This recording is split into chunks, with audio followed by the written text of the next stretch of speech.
नमस्कार, आप देख रहे हैं जवाब तो देना पड़ेगा और आपके साथ में विजेंद्र सोलंकी। मंथन लगातार चल रहा है।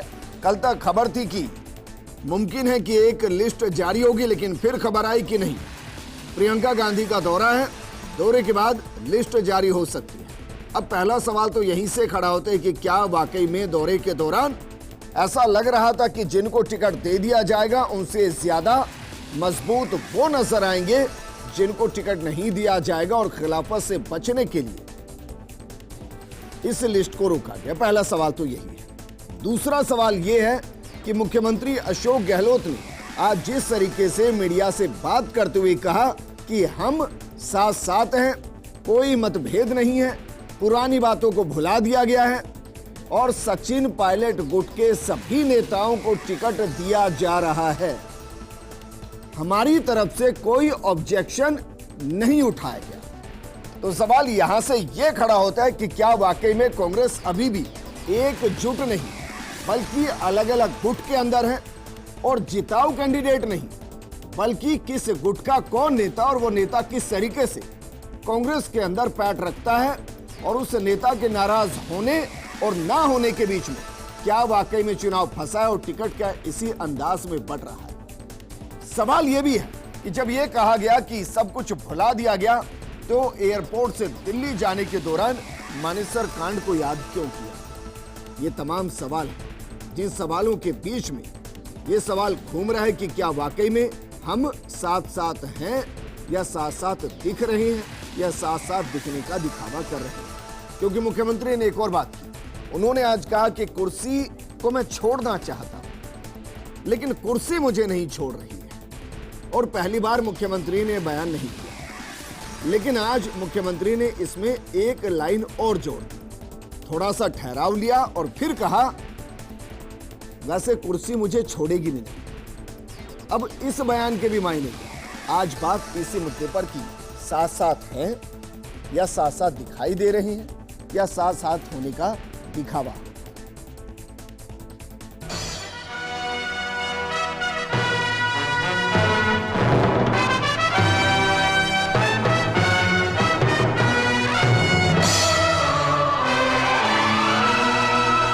हम साथ साथ हैं,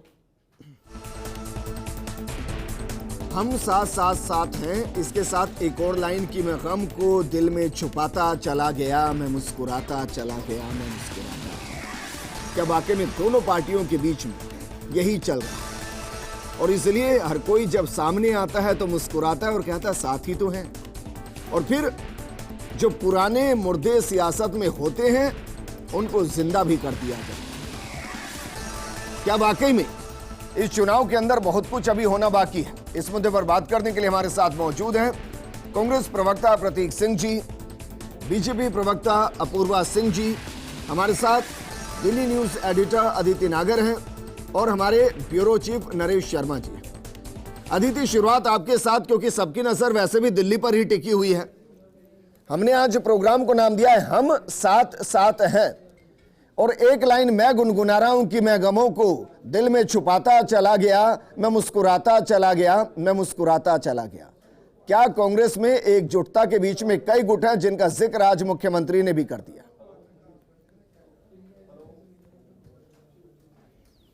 ये इसका जवाब देने से पहले विजेंद्र, मैं कहना चाहूंगी कि जो आपने गुनगुनाया वो दिल का दर्द कांग्रेस का भी है, तो भारतीय जनता पार्टी के प्रदेश के नेताओं का भी है जी। और जिनका स्पेसिफिकली है वो बात आप समझ गए होंगे मैं किनका जिक्र कर रही हूँ। कुछ देर में भारतीय जनता पार्टी की कोर ग्रुप भी शुरू होने वाली है, और इस बार की कोर ग्रुप में नए चेहरे भी दिखेंगे, और भी कोर ग्रुप के चेहरे इसमें शामिल होंगे। बहरहाल जो आपने सवाल किया, आज प्रेस कॉन्फ्रेंस हुई और अलग अंदाज में हुई। दरअसल कल जब सीईसी की बैठक हुई वो भी अलग अंदाज में हुई, लेकिन शायद पिछले कुछ दिनों में जो घटनाक्रम घटा, खास तौर पे 4.5 साल में जो घटनाक्रम घटा, उसने अशोक गहलोत को थोड़ा बदल कर रख दिया। और आखिरी रणनीति जो अशोक गहलोत अपना रहे हैं वो है कॉन्फिडेंटली हेड ऑन भिड़ने की। वो पहले अपनी पार्टी से भिड़े, अपनी पार्टी के विधायकों से भी भिड़े, अपनी पार्टी को साथ भी लिया, और आज जो उनकी प्रेस कॉन्फ्रेंस थी वो सब कुछ बयां कर रही थी। किसी भी तरीके से मुस्कुराते हुए उन्होंने किया, दिल में दर्द था लेकिन उन्होंने पुराने दिन याद किए।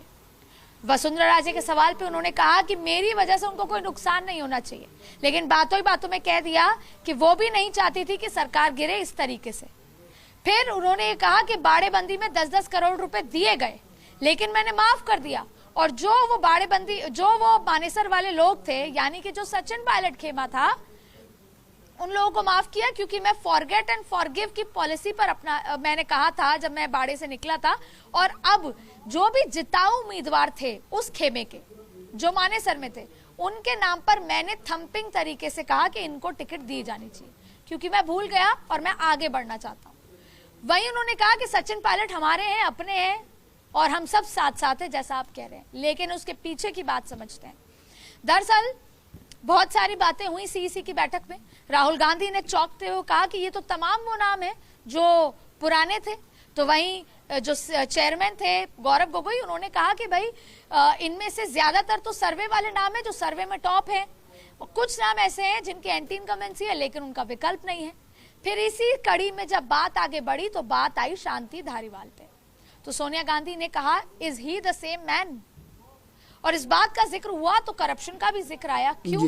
क्योंकि भारत जोड़ो यात्रा के दौरान कई बार जब आपका नेता आता है तो अपने ही पार्टी के जो गुट वाले लोग होते हैं या नाराज लोग होते हैं, उन्होंने चिट्ठी के माध्यम से, अपनी बातों के माध्यम से, कानाफूसी के माध्यम से राहुल गांधी तक शांति धारीवाल की कुछ शिकायतें पहुंचाई।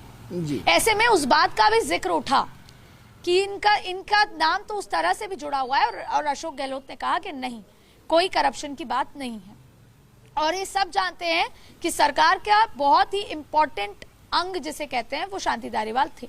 ऐसे में ये माना जा सकता है कि जो 106 की लिस्ट फिर भी पारित हुई, क्योंकि सही मायने में ये समझना जरूरी है कि सिटिंग एमएलए, और खास तौर पर जब आप सरकार में हैं, तो सिटिंग एमएलए की टिकट काटना आसान नहीं है। भारतीय जनता पार्टी के लिए भी नहीं है। भारतीय जनता पार्टी की पहली लिस्ट के बाद इतनी बगावत हुई कि अब लगातार जयपुर दिल्ली बैठकें हो रही हैं, क्योंकि अब डर लग रहा है कि किसका नाम अनाउंस करें, किसकी काटें, कोई बगावत ना हो जाए। ठीक वैसे ही कांग्रेस में तो गुटबाजी पहले से ही थी, भले ही शांति दिख रही है।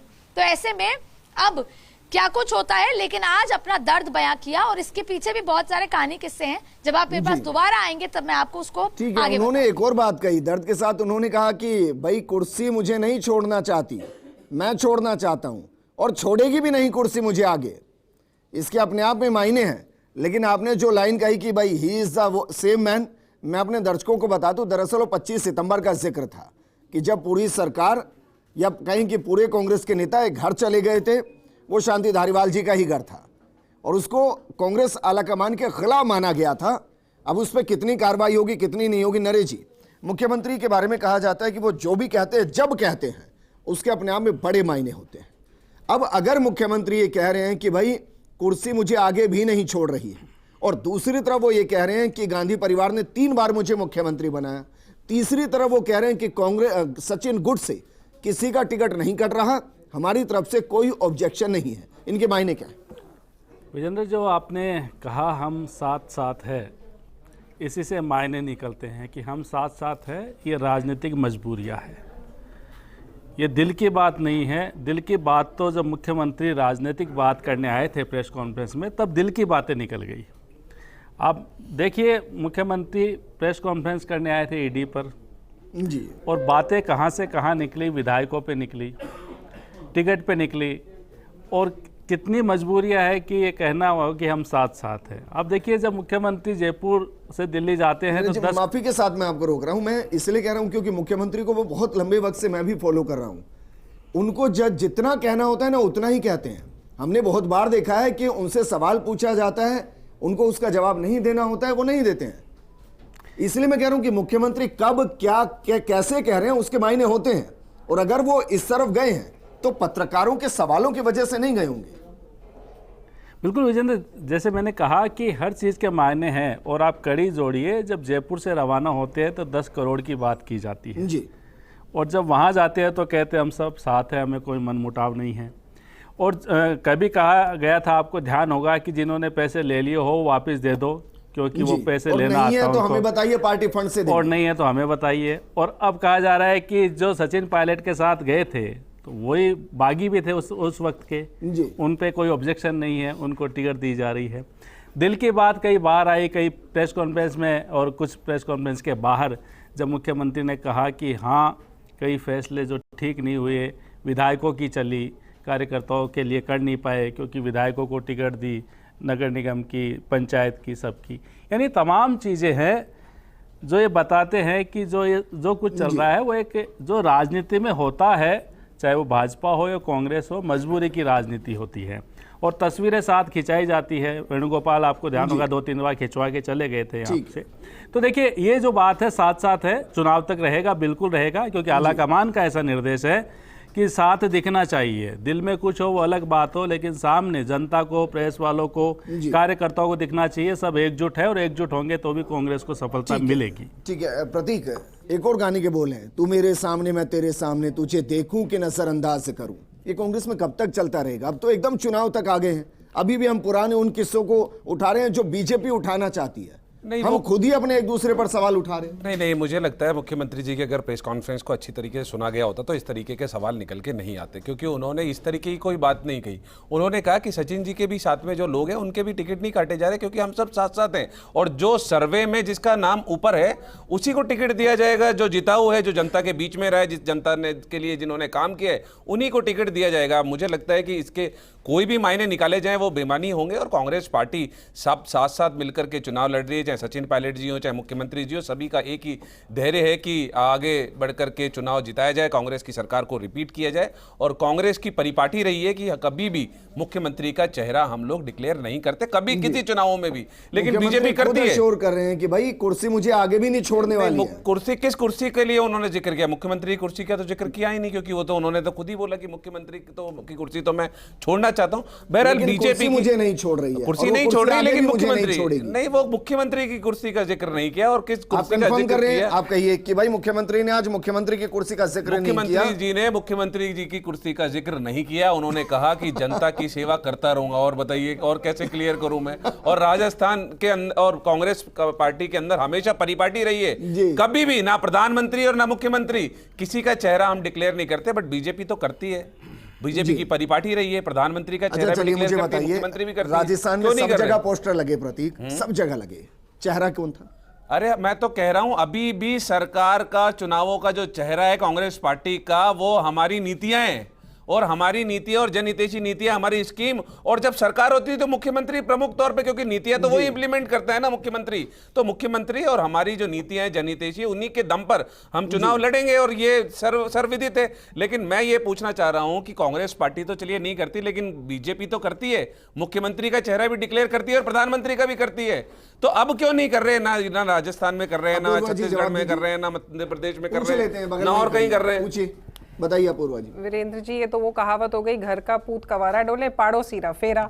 अपने घर का तो इनको दिखता नहीं है, दूसरे के घर के ऊपर ताक झाके मचाते रहते हैं। इनके घर में इतनी लीडरशिप क्राइसिस है अभी भी, मतलब दे वांट कुर्सी का खेल हमने पिछले 5 साल में यही देखा है। कभी आप भी अपने घर की बात कीजिए ना, क्या फर्क पड़ता है उनके घर में? विजेंद्र जी, हमारे घर में स्पष्ट है, माननीय प्रधानमंत्री महोदय आकर बता के गए हैं, हमारा एक ही चेहरा है, कमल का फूल। किसी भी नेता को इस बात से कोई जो है वो सब इत्तेफाक रखते हैं, कोई इससे इतर नहीं गया है, सबको मंजूर है। आप किसी भी बड़े लीडर को उठा के देख लीजिए, आप उससे पूछिए, वो स्पष्ट कहते हैं कि हमारा चेहरा कमल का फूल है। नहीं मान रहे ये बात हमारा। अरे आप छोड़िए, आपके यहाँ पे क्या हो रहा है? आपके अर्चना शर्मा जी और राजीव अरोड़ा जी कौन सा 40 खोखे का गेम खेल रहे हैं? मुझे ये बताइए, क्या ये शोभा देता है?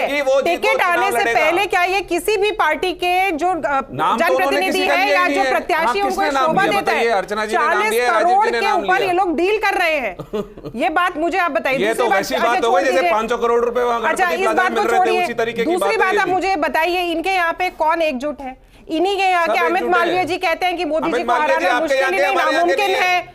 सुनते आपके बारे में मैं नहीं बोल रही, आप ही के यहाँ के विधायक मुंडन करा के केस जो है वो मुख्यमंत्री जी को भेजते हैं। मुख्यमंत्री जी कहते हैं ना कुर्सी, तो आपके हैं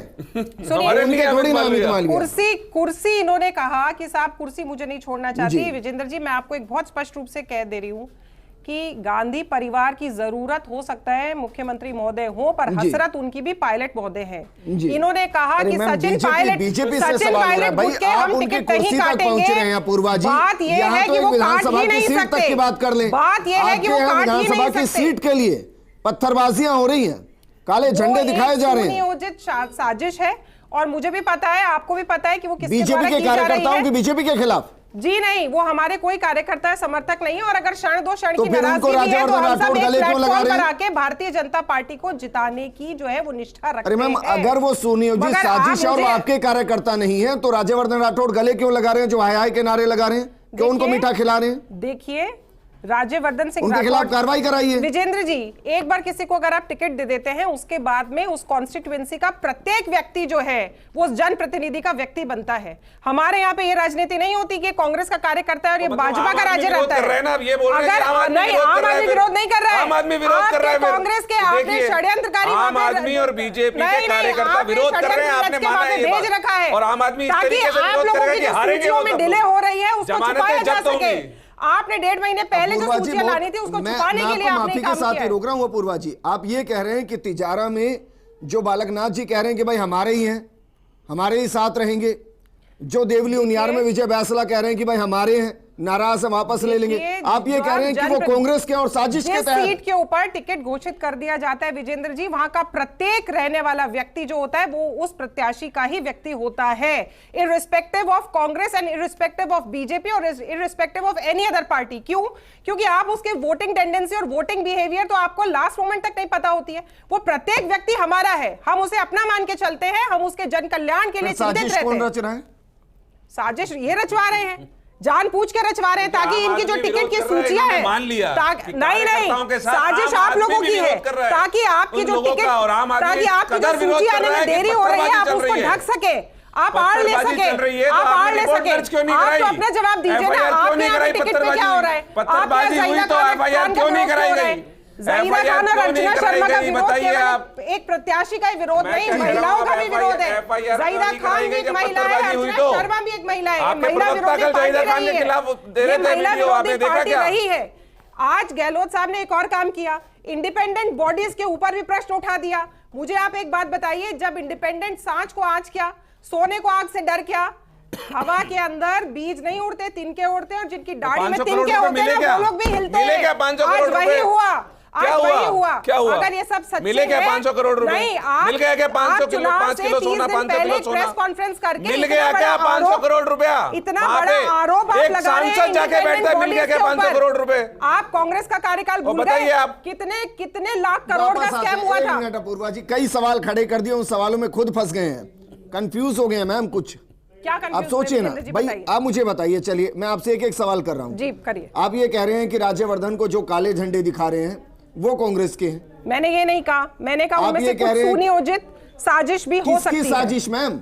जिसकी भी साजिश है हम लोग रिजॉल्व करने के लिए प्रतिबद्ध है और हम लोग कर रहे हैं। और आप निश्चित रहिए, झोटवाड़ा से राज्यवर्धन सिंह राठौड़ जी 1 लाख प्लस वोट से जीत करके निकल कर आएंगे। वो एक अलग बात है मैम, हम तो कह रहे हैं, हम तो सब प्रत्याशी को कहते हैं भाई जीत कर आइए, लेकिन 1 लाख प्लस वोट से हम जीत कर आएंगे। निश्चित रहिए। दिल्ली न्यूज एडिटर अदिति हमारे साथ हैं। अदिति, इस स्टूडियो की डिबेट को छोड़ते हैं क्योंकि आप जहां खड़े हैं वहां से अलग इंफॉर्मेशन है। जरा ये बताइए कि बीजेपी के अंदर क्या वाकई में इतनी बड़ी पार्टी, जहां यह कहा जाता है कि ऊपर से एक संदेश चला जाए तो बूथ तक वो संदेश चला जाता है, वहां 41 की सूची ने डर पैदा कर दिया है? इसकी सच्चाई ये है कि बाबा देखिए, सबसे पहले तो जितने 7 सांसद उतारे उसमें से केवल 2 ही चुनाव लड़ना चाहते थे, किरोड़ी लाल मीणा और दूसरे जो नरेंद्र खीचड़। उसके अलावा सबको सरप्राइज उतारा गया है और उन बाकी सबके खिलाफ अपने ही पार्टी के लोग खड़े हैं जी। कौन? मामन यादव। ये चाहे दिल्ली से संदेश चला गया, मामन यादव जैसे, मतलब अगर समझे तो प्रदेश के छोटे नेता है ना, वो खड़े होकर बोल रहे हैं बिठा सको तो बिठा लो। बाबा बालकनाथ के भीड़ इकट्ठा होना दिक्कत हो रही है। राज्यवर्धन राठौड़ का आपने सीन देख लिया है, उसके अलावा देवजी पटेल देख लीजिए। तमाम ऐसे नाम हैं जहां पर दिक्कत है और उसके पीछे डर बैठ गया है। अब मैं आपको बताती हूँ, दिल्ली जयपुर बैठकों का दौर चल रहा है। क्यों? अब आप बताएं कि कोर ग्रुप में ओम माथुर को भी बुलाया गया, पहले बैठकों में नहीं बुलाया गया था, आज बुलाया जा रहा है, सब पहुंच रहे हैं। अभी बीकानेर से तमाम लोग यहाँ पे एयरपोर्ट पहुंचे हैं, 5 बजे की प्रहलाद जोशी घर बैठक है। अब इसके पीछे भी आपको समझाते हैं कहानी क्या है। अभी तक 41 सीटों में जो हुआ है उसके घमासान पे कई बार चिंता भी है, डर भी है और चर्चाएं भी हो चुकी हैं। दूसरी बात है कैलाश मेघवाल, जो पार्टी के खिलाफ काफी कुछ कह चुके हैं, अभी उस पर फैसला नहीं लिया है। पार्टी रीथिंक कर रही है कि क्या टिकट दी जाए या नहीं दी जाए। वो एक अलग बात है दी जाएगी नहीं। अभी कम से कम 7 से 8 ऐसी टिकटें हैं। सिटिंग एमएलए पे चर्चा हुई है आखिरी बैठक में, 69 सिटिंग एमएलए, जिसमें 8, 9, 10 सीटें ऐसी हैं जिसको होल्ड पे कर दिया गया है, काटा नहीं गया है। क्योंकि अगर बात निकल के जाएगी कि सिटिंग एमएलए की टिकट काट रहे हैं तो विरोध शुरू हो जाएगा, इसलिए उसको होल्ड बोला गया है, जिससे कि बात निकल कर नहीं जाए। ये डर दिखाता है। दूसरी बड़ी बात है कि एक बार फिर बैठक हो रही है, कोर ग्रुप को बड़ा किया जा रहा है और फिर प्रहलाद जोशी घर बैठक हो रही है। ए कैटेगरी, डी कैटेगरी पे हो चुकी है चर्चा, बी और सी कैटेगरी यानी बची हुई कुछ 90 सीटों पर आज चर्चा होनी है। लेकिन भारतीय जनता पार्टी भले ही ये सोचती है, चाहे आला कमान, कि हमने दे दिए टिकट तो दे दिए, लेकिन उसके रेपरकशंस झेल रही है और ये पार्टी के अंदर उस बात का डर भी है। अब जो दूसरी लिस्ट आएगी, जो कल सीसी है, वो दूसरी लिस्ट जो आएगी वो एक बहुत सामान्य लिस्ट होने वाली है। क्यों? वजह यही है कि घमासान ना हो। इस दूसरी लिस्ट से जो पहले बिखर चुका है रायता, उसको समेटा जा सके। तो ये कौन सी लिस्ट होगी? जो सिटिंग एमएलएज हैं, ज्यादातर उनकी लिस्ट आएगी, जिससे मैसेज ये जाया जाए कि सब कुछ सामान्य है। ठीक है अदिति, मेरे पास वक्त की कमी है, एक लाइन में बताइए, क्या दोनों ही पार्टियों के अंदर दिल्ली का तिलिस्म ढीला पड़ रहा है, दिल्ली का तिलिस्म टूट रहा है? बिल्कुल, दोनों ही पार्टियों के अंदर अगर बहुत ही देसी भाषा में कहें तो आला कमान और प्रदेश के बीच के तालमेल, और उसमें भी प्रदेश में गुटबाजी है। तो आला कमान गुटबाजी वाला प्रदेश का खेमा, फिर असली खेमा या नकली खेमा, जो भी जैसे कह सकते हैं, दोनों ही पार्टियों में। इसलिए अगर अभी जो कांग्रेस और बीजेपी के प्रवक्ता आपस में लड़ रहे थे, वो एक दूसरे पे वो आरोप लगा रहे थे जिससे वो खुद भी ग्रसित हैं। ऐसे में आला कमान कुछ और चाहता है, प्रदेश कुछ और चाहता है, भारतीय जनता पार्टी में भी, कांग्रेस में भी, और एक गुट ऐसा है पार्टियों के अंदर ही जो चाहता है सरकार ना आए, किसी भी पार्टी, अपने ही लोग चाहते हैं सरकार ना आए, अपना प्रत्याशी क्योंकि कांग्रेस के अंदर बहुत लंबे टाइम से अलग अलग गुट के बीच में सोशल मीडिया पर वॉर नजर आता है। क्या मुख्यमंत्री के बयान को हम इस नजर से भी देख सकते हैं कि वो एक संदेश दे रहे हैं कि भाई लिस्ट का इंतजार कीजिए, आप जो भी फ्लो कर रहे हैं? क्योंकि खबर तो यहां भी थी कि भाई वो 12 नहीं गए, मेजर की परीक्षा देने चले गए। खबर फिर ये भी रही कि भाई वो सीसी का हिस्सा नहीं रहा। उन चीजों को कोई फ्लो नहीं करता कि वो उसके मेंबर नहीं है, लेकिन सोशल मीडिया पर ये चलती हैं चीजें और उससे कार्यकर्ता आपस में भिड़ते हैं।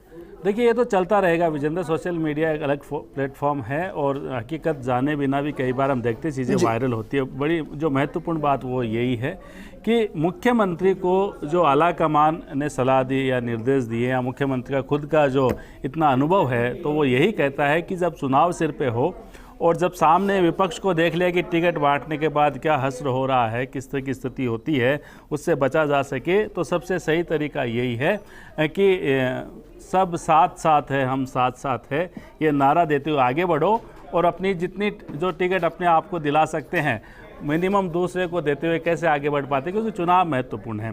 यहाँ पे चेहरा साफ है। भले ही जो कांग्रेस के प्रवक्ता ये कहते हैं, इन्होंने कहा कि पीसी ध्यान से नहीं सुनी। मेरा ये कहना है कि इन्होंने राजस्थान में कांग्रेस का प्रचार ध्यान से नहीं देखा। अगर देखते तो पता लग जाता है कि कांग्रेस का चेहरा क्या है, घोषित हो चुका है। तो जो चेहरा घोषित है, वो चेहरा भी चाहता है कि कोई, जैसे अदिति ने कहा, कोई रायता ना फैले, सब कुछ ठीक ठाक चले, कैसे कम से कम नुकसान में आगे बढ़ा जा सके, ये प्रायोरिटी है। और इसी कारण से तमाम बयान दिए जा रहे हैं कि जो मानेसर गए उन पे भी कोई ऑब्जेक्शन नहीं है, सचिन पायलट से मोहब्बत है, और तमाम जो चीज़ें हैं, कहते भी जाते हैं 10 करोड़ की बात आई थी, लेकिन साथ में ये भी कहते हैं हम साथ हैं, हमें कोई विवाद नहीं है, कहना मजबूरी है। लेकिन नरेश जी, ये भी तो हो सकता है ना कि भाई प्रतीक जैसे और भी करोड़ों कार्यकर्ता राजस्थान में होंगे जो चाहते होंगे कि नहीं, मुख्यमंत्री का चेहरा अभी डिसाइड ना हो, बाद में डिसाइड हो। भाई एक ये भी तो नजरिया ना, क्योंकि सब थोड़ी ना चाहते हैं कि एक ही मुख्यमंत्री हो। देखिए, ये तो आपको पता है कि दोनों ही पार्टी हो, उसमें दिल्ली से तय होता है मुख्यमंत्री कौन होता है, लेकिन बड़ी चीज़ ये है कि कौन तय करा पाता है वहाँ से, ये महत्वपूर्ण है। अच्छा, तो एक लाइन में और बताइए, दिल्ली से जो तय हुआ था और जिसको यहाँ मानने से इनकार कर दिया, क्या उनके टिकट दिल्ली से तय होंगे? देखिए, दिल्ली की जो हस्तक्षेप है वो है। हस्तक्षेप अगर नहीं होता तो शायद अदिति है, वो कल पूरे नाम गिना चुकी होती कि इनको टिकट दे दिया है। अदिति ने जो कल बताया था कि तो नाम हो गए, लेकिन क्यों नहीं हुआ, ये भी कारण बताया कि दिल्ली अभी जो है वो जितने सर्वे है जो एक बना के सिंगल पैनल लेके गए थे, इतने एक्सरसाइज करके, कहा यह जाता है कि 300 आवेदन आए थे और 1.5 घंटे में मीटिंग हो जाती है। 3,000 माफ कीजिएगा। तो आप सोचिए विजेंद्र, 3,000 जो आवेदन है वो 1.5 घंटे में उन पर चर्चा हो सकती है क्या? तो सब कुछ तय है, आगे बढ़ाया जा रहा है। ये तो आला कमान ने थोड़ा सा वहाँ पे ब्रेक लगा दिया कि भाई एक बार और देखो वही चेहरे क्यों आ रहे हैं, जिन पे विवाद है वही क्यों आ रहे हैं, जो हारे हुए से लग रहे हैं वो क्यों आ रहे हैं। ठीक है प्रतीक, क्या मानूं कि ये आज अंतिम ही था चुनाव में जाने से पहले कि भाई मानेसर कांड को याद कर दिया गया? ऐसा तो नहीं होगा कि चुनावी सभाओं के अंदर भी बताया जाएगा कि देखिए मानेसर कांड हुआ था? देखिए, मानेसर कांड को कोई याद नहीं किया गया। आज जो पीसी थी वो ईडी, इनकम टैक्स और सीबीआई की जो बेजा इस्तेमाल हो रहा है उसी के ऊपर। नहीं, मैंने तो बहुत ध्यान से सुनी। मुझे लग रहा है कि जो उसका क्रक्स था ना वो कहीं और लेके जाया जा रहा है। उसका क्रक्स यही था कि ईडी, इनकम टैक्स और मुझे लग रहा है जिस दिन एयरपोर्ट पर मुख्यमंत्री दिल्ली जाने से पहले बोल रहे थे उस दिन आप कहीं और व्यस्त। नहीं, मैं तो कहीं व्यस्त नहीं था, मैंने तो सब कुछ सुना है। लेकिन मैं ये कह रहा हूँ कि जो पीसी का जो क्रक्स था वो क्रक्स यही था कि एक सांसद जाकर के बैठ जाते हैं कि वहाँ 500 करोड़ रुपए है, 500 किलो सोना है, तो निकलता क्या है, ईडी आती है, इनकम टैक्स आती है, सीबीआई आती है, जांच करते हैं और बता करके नहीं जाते कि मिला क्या, किसके खिलाफ मिला वो भी नहीं बता के जाते। एक माहौल बनाने की जो तैयारी की जा रही है उसके खिलाफ वो प्रेस कॉन्फ्रेंस थी। और फिर बताऊंगा, कांग्रेस पार्टी के अंदर जो मतभेद थे वो मुद्दों के आधार पे थे। मुद्दे जब सॉल्व हो गए अब कोई मतभेद नहीं है। अब दोनों ही नेता और बाकी अन्य नेता भी ये चाहते हैं कांग्रेस की सरकार बने राजस्थान के अंदर और सभी मिलकर के दोबारा चुनाव लड़ेंगे और 156 से ज्यादा सीटें जीत करके फिर सरकार बनाएंगे। और मुख्यमंत्री किसको बनाएंगे? मुख्यमंत्री तो आला कमान डिसाइड करेगा। और आला कमान ने फिर से एक लाइन का प्रस्ताव भेज दिया और फिर किसी और घर के अंदर सब इकट्ठे हो गए, तब क्या? ये तो भविष्य के गर्भ में है कि क्या होगा और क्या नहीं होगा। बहरहाल अभी तो चुनावों पे बात होनी चाहिए। अपूर्वा जी, बीजेपी के अंदर वाकई में मान लीजिए बहुत कुछ चल रहा है इस वक्त और कई खेमे हैं। आपको लग रहा है कि अब जो लिस्ट आएगी उससे पहले जेपी नड्डा जी जिस तरीके से उदयपुर को साध कर गए, फिर जोधपुर साधा, फिर कोटा साधा, फिर अजमेर साधा और इस तरीके से अलग अलग जगह जो मीटिंग ले रहे हैं, उसका वजह ये है कि भाई एक और लिस्ट जारी करेंगे, 2 लिस्ट जारी करेंगे। आप अभी कह लीजिए अपनी जितनी बातें कहनी है, बाद में विरोध मत कीजिए। देखिए विजेंद्र जी, पहली बात तो ये कि नड्डा जी ने साधने के जो है वो दृष्टिकोण से यहाँ नहीं आए थे। संभाग बैठक भारतीय जनता पार्टी का एक नॉर्मल प्रोसेस है, उसमें आए थे और उनका आना पहले भी निर्धारित था, किसी कारण से पोस्टपोन्ड हुआ था। दूसरी बात यह है, भारतीय जनता पार्टी का प्रत्येक कार्यकर्ता एकजुट है। क्षण 2 क्षण की अगर नाराजगी हो भी तो तीसरे क्षण वापस सब एक ही जाजम पर आ जाते हैं और पार्टी को जिताने की निष्ठा साथ में रखते हैं। और निश्चित रूप से इस बार आपने इस लाइन के साथ कम से कम जो विरोध करें उनको बीजेपी का कार्यकर्ता माना तो सही। शुक्रिया हमारे साथ जुड़ने के लिए अपूर्वा जी, प्रतीक जी, नरेश जी और अदिति, शुक्रिया। हम साथ साथ हैं, इसमें राजस्थान भी उनके साथ है जो काम कर रहा है, क्योंकि चुनना राजस्थान को ही है कि किनके साथ साथ आगे तक चलना है। नमस्कार।